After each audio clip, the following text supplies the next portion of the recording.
YouTube, this is Larry with Pinup Amusements. Today we're going to talk about 10 steps, 10 things that you should be doing to increase your profit, revenue, to protect your machine, and to also make your venues more money.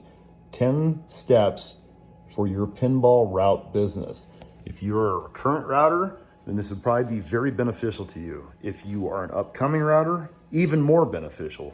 If you're just thinking about routing, this might answer some questions of the elusive business of pinball routing, which there isn't a lot out there. If you have any more questions, requests, concerns, would love to hear your input.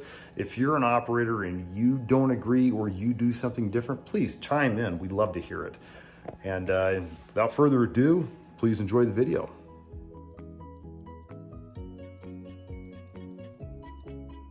Yeah, as silly as it sounds, one of the most important things about getting in the routing business is to make money. And there's not a lot protecting the average person or the public or even the bar owner from getting to your cash box. In fact, it's so silly, most people don't even think about this, but it's so silly that this little device is all that keeps people out. I've seen multiple people do hasps that go around here and then a master lock goes in there. I refuse to do that because they're gaudy and they just damage the machine. But this is how serious this is, okay? This is a standard arcade cabinet lock and key made by Suzo Hap. Now, these are obviously almost on every arcade game that I've ever seen. And they're very few numbers. I don't know how many, probably 50 or so, but there's a number right on the side of the tumbler there that says E20. And that's exactly the same number that's on the key, E20. So it's labeled right there. So if there was a really good thief or somebody who was really interested, they could just type this in on their Amazon account and get that key sent to them for a couple dollars. Also, they don't just use these in arcade games. I actually have used arcade game keys to open my doors on my camper. So this is a very silly thing that they do, and it's one of the most important things that you do right out of the gate is change this lock and key. Plus, since I do have so many arcade games, I don't want to walk into the location with a key ring of 30 keys. So I bulk order a more secure lock that has a dimple key. Very, very, very hard to pick. I'm not going to say it's unpickable, but you can see it's got a lot of tumblers in it. All four sides have tumblers. It's very hard to get into these ones that I put in. And it's just undoing a bolt and popping this in and keeping that same bar for locking. But then this key also opens up all my machines. So I like to order several of these and I buy them by 50 at a time typically. That way, whenever I get a new game, I don't have to worry about ordering another one. So that's the first step, man. Protect your investment, protect your money.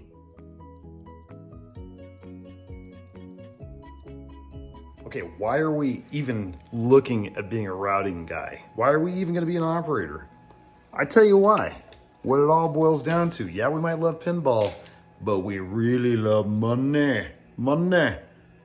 This is one of the most important things that you can buy for your machine. This is no joke. In my experience, I pull out 90 to 95% of my money out of a bill changer. I always put my own phone number on there so people can contact me as well if something goes wrong with it. These sold $300 magazines. I only do 1s and 5s. I tried the 20s. It's a waste of money. Nobody shoves a 20 in a pinball. I wish that would change, but it just doesn't. Keep in mind too, if you're getting a Stern spike or 1 or 2, you need to have this cable, which some machines come with, some don't. If they don't, you can get it from Stern. I think it's like 20 bucks. And that goes from the back box power, drops all the way down, and it comes and hooks into this harness over here, which then plugs into your bill validator. And you're gonna have to do your own due diligence on what kind you want. This is a Mars MEI, 115 volt. I also run these on every machine I have, so I have dozens upon dozens of these machines. I always wanna have some extras because they do get all funky every now and then.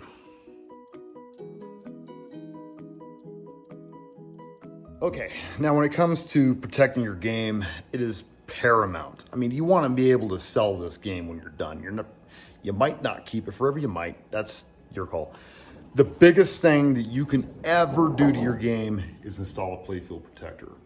Playfield protectors are a piece of thin plastic that literally go on your playfield, and your ball really never comes in contact with your playfield ever when you have one of these on. This is a used one that I took off Metallica yesterday, and this had a 1.5 years play, and as you can see, it got its money's worth out of it. It's freaking wasted. So these are also very daunting to install. You have to rip your entire playfield, or rip all your stuff off to get to the playfield to put them on. So they do take some time, and a lot of operators might not want to take that time to do it, but that's something that I will always do. I always have playfield protectors on from day one.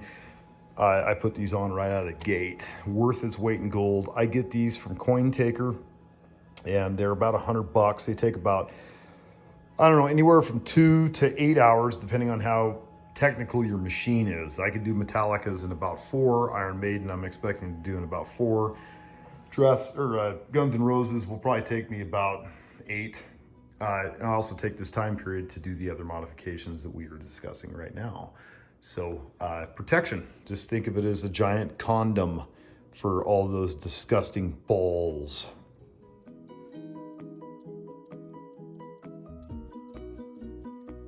Plastic protectors are simple laser CNC cut pieces of plastic. These are fluorescent colored. This is a full kit. I actually got away from doing full kits. I don't even know what game this actually goes to. I lost track. But these devices here, I usually only go with the lower slings and everything now, but they actually go underneath your plastics to where your ball won't incur damage on your plastic itself. Now, the full kits, they go underneath every piece of plastic, and I really got away from them because they were just more of a pain than they actually protected. Down here, I use these not only for protection, but they also make your lighting just pop. You can get different colors, and it makes them look like almost a glowing neon kind of look, as well as protect your slings and your sling drops where your ball is consistently getting bashed back and forth. It does protect your plastic. Now, I can tell you, if you do damage these plastics, you go to buy them to replace them, they're going to cost you a whole lot more than these simple acrylic pieces cost. So I put these on right in the beginning for looks and for protection.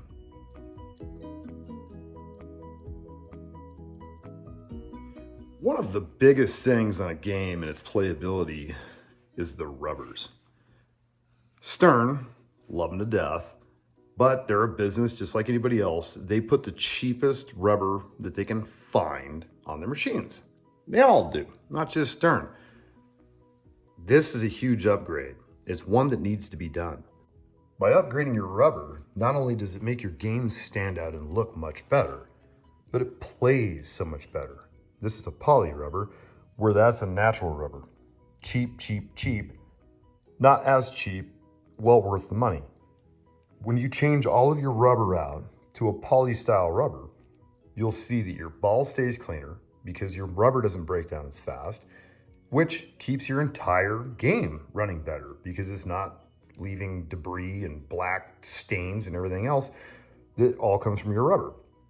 Plus, there's nothing worse than a callback for a slingshot rubber that's snapped. And this is exactly what happens if you leave this factory rubber on. You will have callbacks. I definitely recommend that you buy a plethora of rubbers, especially if you're gonna be a router. I keep these cases full of expendable parts, typically rubbers and lights. I buy every color of every size available with poly rubber, multiples of each. That way when I get a new game, I don't have to worry about making a long laundry list of all the rubber that I need to order. Instead, I just pull out my cases, I go ahead and change all my rubbers out.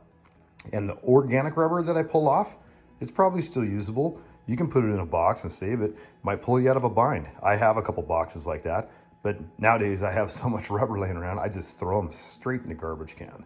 But a cheap investment, something that I believe wholeheartedly needs to be done.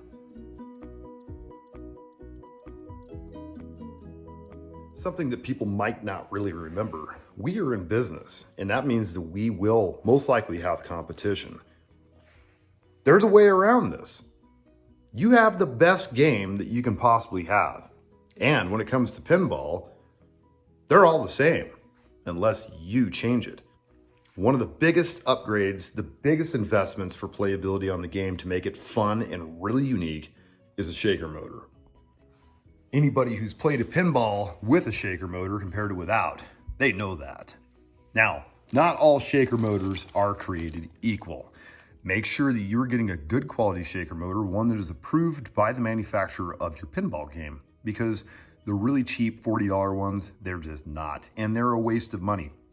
They shake too hard sometimes, they come apart. The last thing you want is a spinning bomb that's inside of your new, $8,000 pinball. Make sure that you get a good shaker motor and make sure you lock tight the bolts when you put it in. Now, the great thing about modern games is they're already shaker motor ready. Right here, there's already bolt holes with the nuts in them, and there's a plug-in.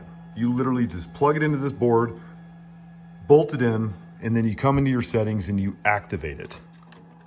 Something to keep in mind in the shaker motor is if it is on too long, it is actually creating some damage on your machine. It can shake things loose. It can make bulbs go out and everything else. So in your settings, what I recommend you do is you turn on moderate use and not long use. If it's in your home, long use is probably fine because you can keep an eye on it. Out in the bar, I keep it on moderate use, and I think it's the best way to do it.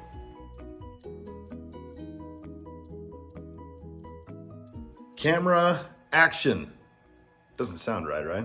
That's because we're missing lights. All right, well, I'm gonna give you a great example of this because this is something that is so important. I can go on this for hours. So I'm gonna kick the light off right now. Light is off. Let's take a look at this game. Okay, can you see? Sure, you can see. It's not that you can't see anything.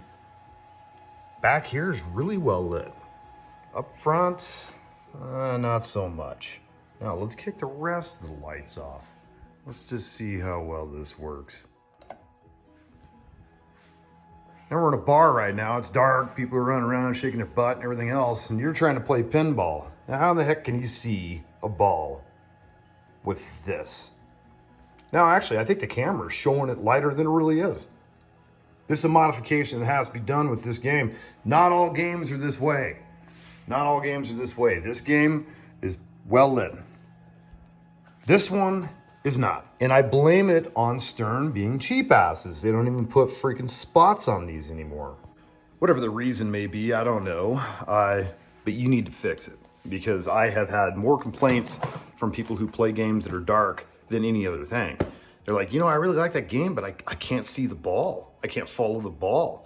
And during the day, you don't even notice it. Or if you're really good at pinball playing, you might not notice it either. But the average person, they might not have 20/20 vision. They might have a hard time seeing the ball. So you need to help them out. Plus, a lit up game is an inviting game.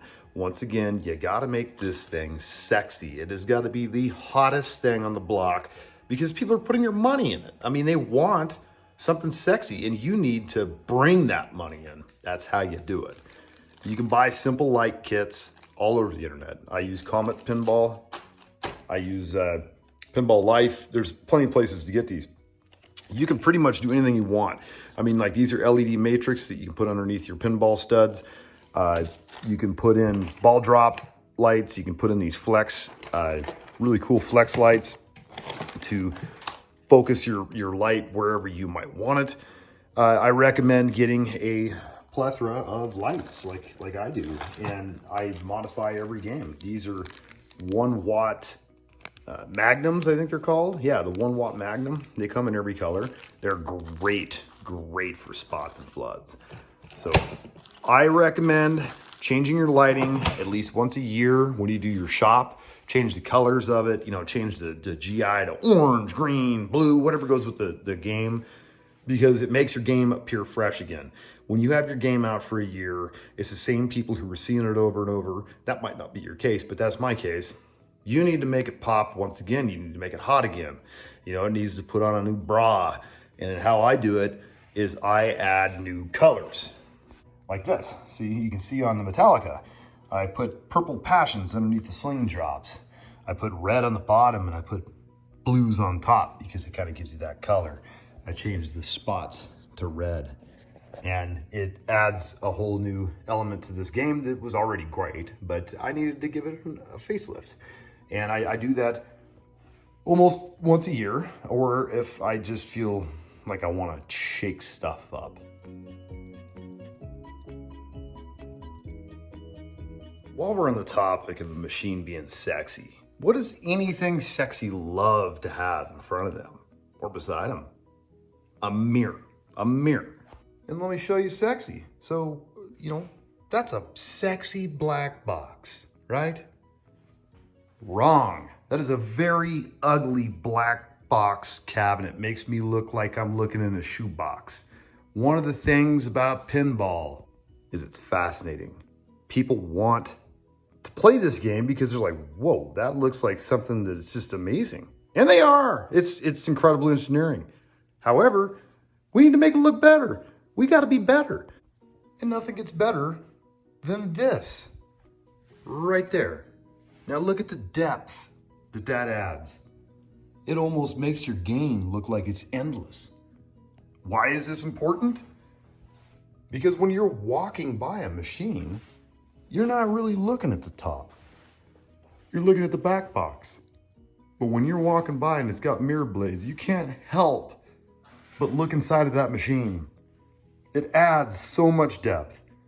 This is an upgrade that I cannot stress enough. To be completely honest, the best part about mirror blades is you get to look at yourself in them while you're installing them. They install quite easy. You do need a helper or you need some tape or some clamps. You pick up that PLAYFIELD, you put your blade on, you got a couple screws run down the sides, and done, voila. So then you can spend more time looking at yourself in the mirror, right? The other thing I highly recommend that you do is you buy these Pinball Universe blade protectors. They drop down the side, they protect your beautiful mirror from being scratched by the PLAYFIELD when you lift it. 30 bucks, worth every cent. Don't damage that expensive mirror blade.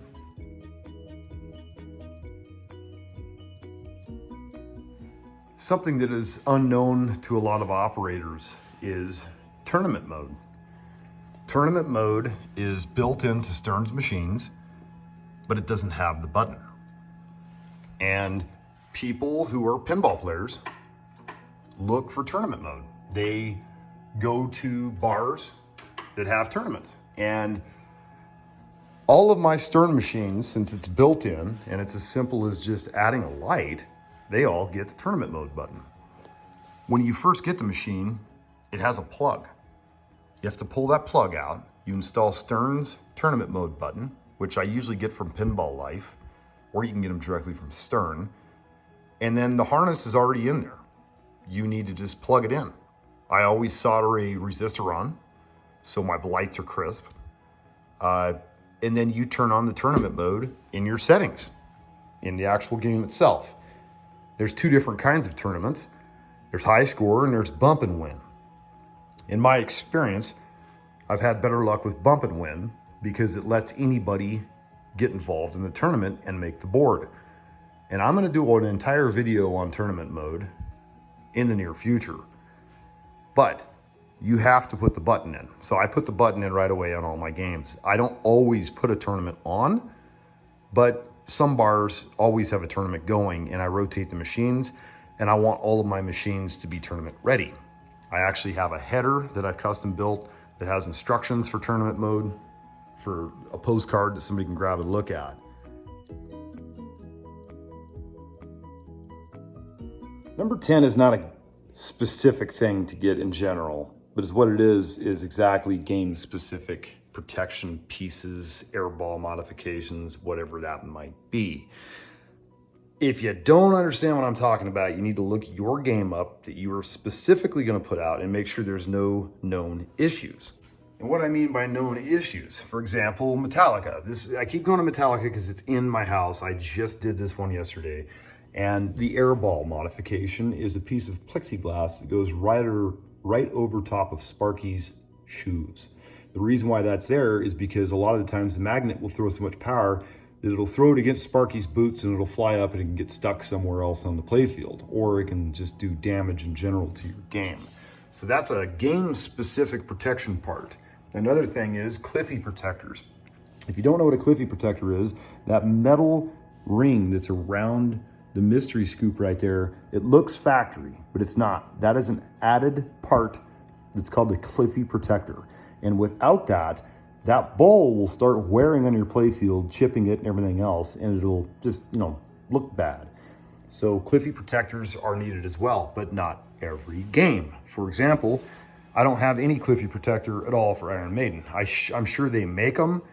I just don't think there's anything on this playfield that really needs Cliffy protected.